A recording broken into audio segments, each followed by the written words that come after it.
এই হচ্ছে AGT live 24/7।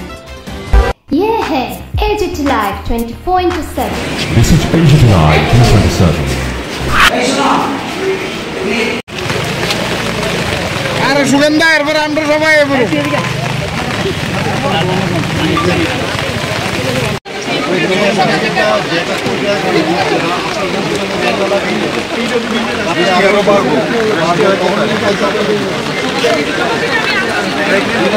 Buddha को ये चाहिए ना ना हमारे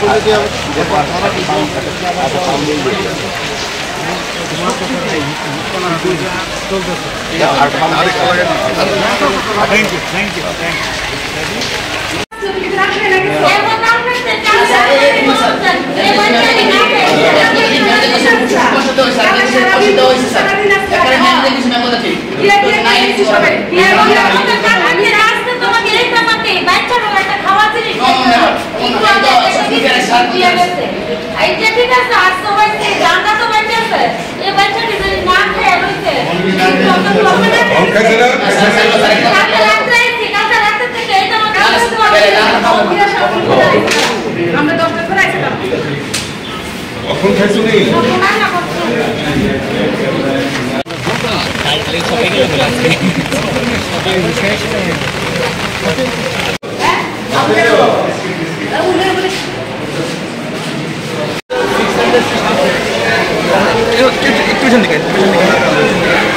গত দুদিন ধরে প্রচুর বৃষ্টিপাত হচ্ছে, শুধু ত্রিপুরাতে না, সমস্ত নর্থ ইস্টার্ন জোনে।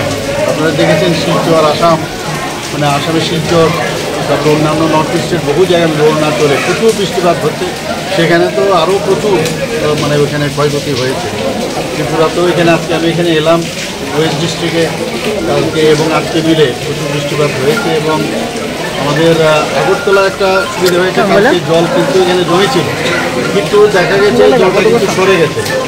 মানে অর্থাৎ বেশি পরিমাণে বৃষ্টি হয়েছে, কিন্তু জলটা কিন্তু সরে যাওয়াতে একটা প্রমাণ হয়েছে যে জলের রাস্তা বেরিয়ে যাওয়ার রাস্তা কিন্তু ঠিক আছে। এটা নিয়ে অনেকে অনেক কথা বলছে, এখন অব্দি এটা আমরা বুঝতে পারলাম যে না, আমাদের কিন্তু একটা সন্দেহ হয়েছিল যে এত জল কী করে জমবে।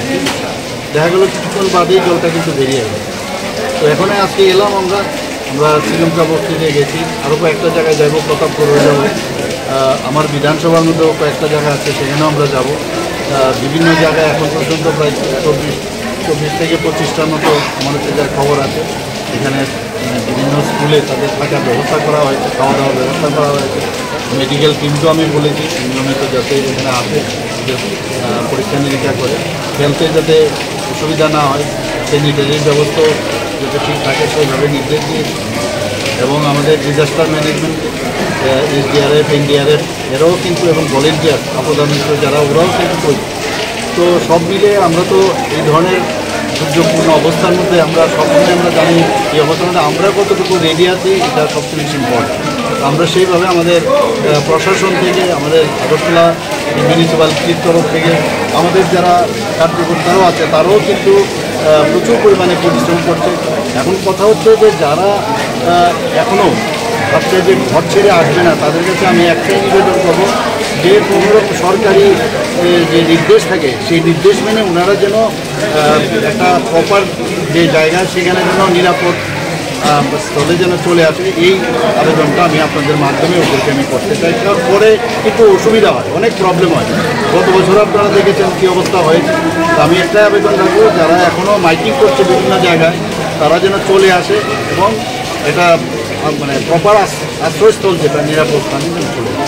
পশ্চিমবঙ্গে স্যার কয়টা শিবির এবং কতজন শিবির আশ্রিত আছে? অনেক জায়গায় আমার একটু বললাম একটু আগে, প্রায় 24 থেকে 25টার মতো হয়তো আরও বেশি হতে পারে। তো সেই জায়গার মধ্যে এখন অব্দি শিবির করা হয়। যে নদীগুলো রয়েছে হাওড়া গোমতী, এই নদীগুলোর জল কি বৃদ্ধি পাচ্ছে না কমছে? না, হাওড়া নদীর তো অ্যাকচুয়ালি হাওড়া নদীর জলটা তো আসে পাহাড় থেকে, বিশেষ করে আমাদের বরমরা এইসব জায়গার থেকে জলটা আসে, এখান থেকেই জলটা আসে। তো এই একটা অসুবিধা, আরেকটা হচ্ছে কাটাখালে যে উপরে জলটা বেশি হয়ে যাওয়াতে কাটাখালে গিয়ে জলটা পড়ে। আগে পাম্প মোরালটাই আগরতলা শহরে সবকটা চলছে একটা জায়গার মধ্যে, এটা মানে ডিস্টার্ব করছিল, সেটার পরিবর্তে আরেকটা পাম্প সেখানে দেওয়া হয়। তো সেদিকে নজর আছে, মেয়র সাহেবও আছেন, আমাদের রাজ্যসভার সদস্য রাজীববাবু আছেন।